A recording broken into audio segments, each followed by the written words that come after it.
लेकिन अगर ये भी शहीद हो जाएं तो तुम्हारा अगला सरदार अब्दुल्ला बिन रवाहा होगा। इसके बाद मुसलमान रोमन एम्पायर के खिलाफ जंग करने निकल पड़े। जैसे ही मुसलमान मूता के पहाड़ों पर पहुंचे तो सामने 1 लाख फौज इनका इंतजार कर रही थी। कहाँ 3000 और कहाँ 1 लाख, लेकिन मुसलमानों ने फिर भी इन पर हमला किया। ये जंग मूता के पहाड़ों के दरमियान लड़ी जा रही थी। इसी वजह से इसे जंगे मूता कहा जाता है। इस जंग में मुसलमानों की फौज के एक के बाद एक लीडर शहीद होने लगे। पहले ज़ैद बिन हारिसा, फिर जाफर बिन अबी तालिब और उसके बाद अब्दुल्ला बिन रवाहा। और नबी अलैहिस्सलाम इनसे मीलों दूर मदीना में बैठे सहाबा को ये सब बता रहे थे। नबी पाक अलैहिस्सलाम ने फरमाया, ज़ैद ने झंडा लिया और मारा गया, फिर जाफर ने झंडा लिया और मारा गया, फिर इब्ने रवाहा ने झंडा लिया और मारा गया। जब नबी अलैहिस्सलाम लोगों से ये कह रहे थे तो आपकी आंखों से आंसू जारी थे और एग्जैक्टली ऐसा ही हुआ। मुसलमानों ने इन तीनों लीडर्स की शहादत के बाद अपना अगला लीडर खालिद बिन वलीद को चुना। खालिद बिन वलीद ने एक स्ट्रेटेजी यूज की।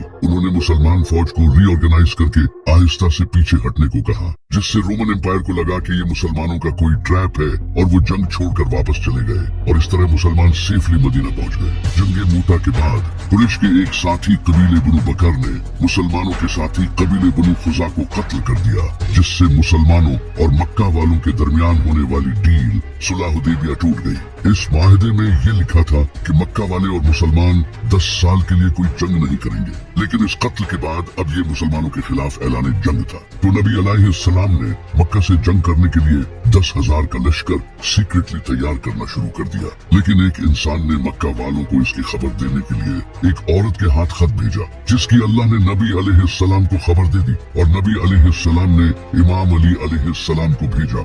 इमाम अली ने इस औरत को पकड़ लिया, लेकिन नबी अलैहिस्सलाम ने इस औरत को माफ कर दिया। अबू सुफियान को इस बात का पता चल चुका था कि मुसलमान अब मक्का पर हमला करेंगे और अब मुसलमानों के पास बहुत ताकत है, जिससे अब इनकी मौत पक्की है। तो उन्होंने नबी अलैहिस्सलाम की बहुत मिन्नतें की कि सुलह हुदैबिया कायम रखें, लेकिन आपने इनकी बात नहीं मानी। इसके बाद नबी अलैहिस्सलाम 10,000 का लश्कर लेकर मक्का पहुंचे, जिसे देखकर मक्का वालों ने सरेंडर कर दिया और इस तरह सिवाय कुछ लोगों को कत्ल किए। नबी अलैहिस्सलाम ने मक्का फतह कर लिया, जिसे देखकर अबू सुफियान ने भी सरेंडर कर दिया और इस्लाम कबूल कर लिया। नबी अलैहिस्सलाम ने भी मक्का के लोगों को माफ कर दिया। फतह मक्का के बाद अभी भी अरब के कुछ कबीले ऐसे थे जिन्हें मुसलमानों की इस बढ़ती हुई ताकत से डर लगने लगा, जो कि ताइफ के हवाजन और सकीफ कबीले थे। तो इन्होंने मुसलमानों के खिलाफ हमला करने का फैसला किया। तो नबी अलैहिस्सलाम 12,000 का लश्कर लेकर इनके खिलाफ जंग करने ताइफ निकल पड़े।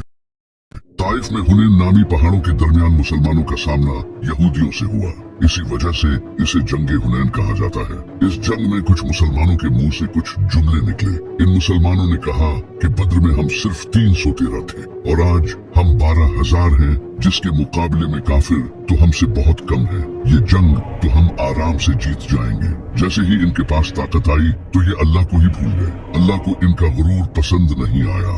इसके बाद जब जंग शुरू हुई तो काफिरों ने ऐसा हमला किया कि मुसलमान झेल नहीं पाए, तो सारे मुसलमान वापस भागने लगे। सिर्फ 80 लोग नबी अलैहिस्सलाम के साथ बाकी रहे और नबी अलैहिस्सलाम अकेले काफिरों की तरफ बढ़े और कहा, बेशक मैं नबी हूँ, इसमें कोई शक नहीं, और अबू तालिब का बेटा हूँ। और फिर आपने अपने हाथ से मिट्टी उठाई और काफिरों की तरफ फेंकी और इस तरह सारे काफिर अंधे हो गए, जिससे मुसलमान ये जंग जीत गए। इस जंग से मुसलमानों को बहुत माले गनीमत मिला।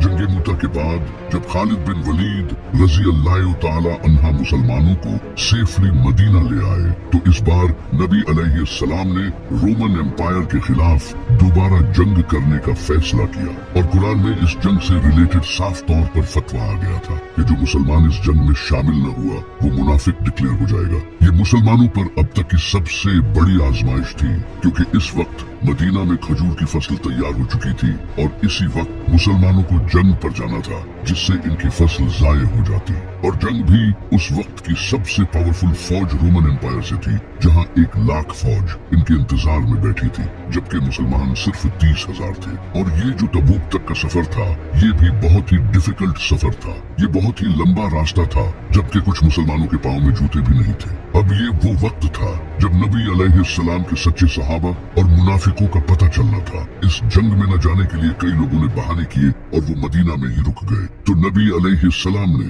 मदीना की हिफाजत के लिए इमाम अली से कहा कि इस जंग में तुम नहीं जाओगे। तो इमाम अली अलैहिस्सलाम ये सुनकर रोने लगे। तो नबी अलैहिस्सलाम ने कहा कि तुम्हारी मेरे साथ वही निस्बत है जो मूसा की हारून से है, लेकिन मेरे बाद कोई नबी नहीं। तो इमाम अली अलैहिस्सलाम मदीना में ही रुक गए। जैसे ही नबी अलैहिस्सलाम 30,000 का लश्कर लेकर तबूक जंग लड़ने पहुंचे तो रोमन एम्पायर मुसलमानों की इतनी बड़ी फौज देखकर भाग गई। ये अल्लाह की तरफ से एक मुजजा था और मुसलमानों के लिए आजमाइश थी। नबी अलैहिस्सलाम 40 दिन तक तबूक पर ठहरे रहे। वहाँ रोमन एम्पायर के आसपास के कई कबीलों ने आकर नबी अलैहिस्सलाम के साथ डील कर ली। फिर जैसे ही नबी अलैहिस्सलाम तबूक से वापस लौट रहे थे तो 14 ऐसे मुनाफिक थे जो सिर्फ इसलिए आए थे ताकि वो नबी अलैहिस्सलाम को शहीद कर सके। इन लोगों ने एक तंग घाटी में नबी अलैहिस्सलाम पर हमला कर दिया, लेकिन अमार इब्ने यासिर और हुज़ैफा बिन यमान ने आप सल्लल्लाहु अलैहि वसल्लम की हिफाजत की। इन 14 मुनाफिकों ने अपने मुंह पर कपड़ा लपेट रखा था। इसके बाद नबी अलैहिस्सलाम ने हजरत हुज़ैफा बिन यमान रज़ियल्लाहु ताला अन्हा को इन 14 मुनाफिकों के नाम बताए और ये नबी अलैहिस्सलाम और हुज़ैफा बिन यमान रज़ियल्लाहु ताला अन्हा के दरमियान एक राज था।